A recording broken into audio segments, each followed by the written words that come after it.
अलग अलग और अजब गजब है भाषाएं भारत की। अलग अलग और अजब गजब है भाषाएं भारत की, जो कर दे सबको एक, जो कर दे सबको। दिवस के अवसर पर आओ पढ़ें और पढ़ाएं, हिंदी है हमारी भाषा, आओ इसे अपनाएं। धन्यवाद। आप सभी को हिंदी दिवस की हार्दिक शुभकामनाएं। आज़ादी के 2 साल बाद 14 सितंबर 1949 को हिंदी देश की राजभाषा बनी थी। दक्षिण भारतीय राज्यों के विरोध के चलते अंग्रेजी को भी अगले 15 साल तक राजभाषा बनाया गया। अब हम जानेंगे कि हिंदी दिवस क्यों बनाया जाता है। विश्व हिंदी दिवस भारतीय और दुनिया भर में हिंदी भाषा के प्रयोग और प्रसार को बढ़ावा देने के लिए मनाया जाता है। यह आंदोलन हुए, उनको आवाज इस हिंदी मातृभाषा ने ही प्रदान करी।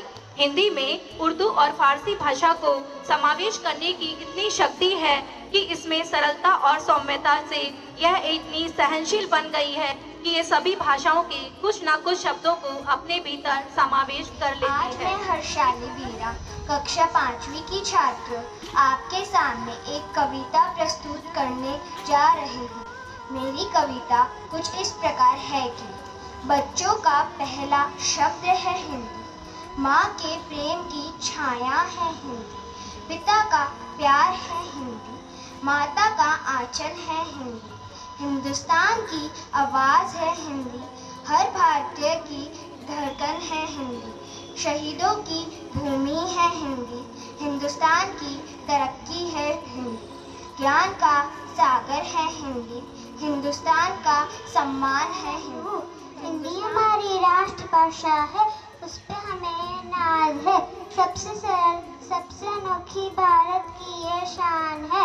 बड़ों के लिए आदर, छोटों के लिए प्यार है। हिंदी है भारत की धड़कन, हिंदी से बड़ा हिंदुस्तान, हिंदुस्तान है।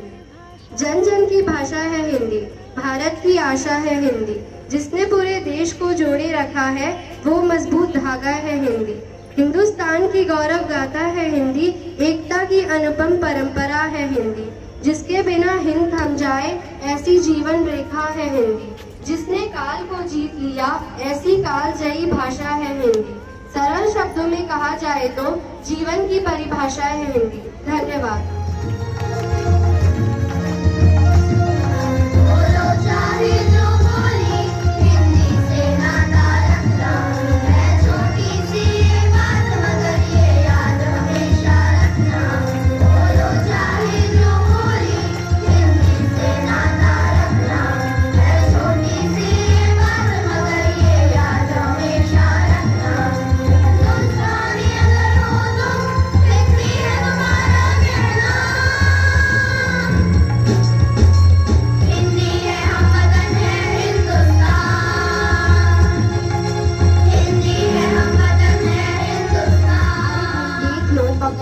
चिंटू की मम्मी को पूरे मोहल्ले की औरतों में सर उठा के चलती हैं, कहती हैं मेरा लड़का अंग्रेजी मीडियम में पढ़ता है इसलिए उसे हिंदी नहीं आती।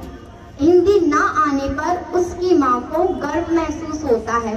अब बगल वाले शर्मा जी को ही देख लो, 1 साल से उनका प्रमोशन नहीं हो रहा है। अरे पूछो क्यों नहीं हो रहा है? क्योंकि वो अंग्रेजी में थोड़ा कमजोर है। अब हिंदी ना आने पर या फिर आने पर किसी को अनपढ़ या गवार भी कहा जाता है। हर किसी है कि 14 सितंबर को हिंदी दिवस, लेकिन 10 जनवरी को विश्व हिंदी दिवस मनाया जाता है। तथ्य 2, भले ही आज देश में अंग्रेजी बोलने और पढ़ने वालों की संख्या तेजी से बढ़ रही है, लेकिन फिर भी हिंदी पाठकों की संख्या सबसे ज्यादा है। आंकड़े बताते हैं कि भारत में सबसे ज्यादा पढ़े जाने वाले समाचारों की रैंकिंग में पहला, दूसरा और चौथा स्थान हिंदी अखबारों का ही है। कि राज्य भाषा और राजभाषा का जो अंतर है क्या हम सभी इससे परिचित है। देखो, राज्य भाषा होती है जिलों और संभागों को मिलाकर बोले जाने वाली भाषा, लेकिन राजभाषा होती है, राज मतलब किसी राजा के द्वारा राज करना। ऐसे ही हमारे जितने भी सरकारी गैर सरकारी कामकाज है जिनमें हम हमारी छोटी से छोटी समस्या को लेकर के या बड़ी से बड़ी समस्या को लेकर के उन्हें हम पूरा करते हैं। उस सब की भाषा, उस सब की राजा रूपी भाषा हिंदी। सबको एक वो भाषा हिंदी है भारत के।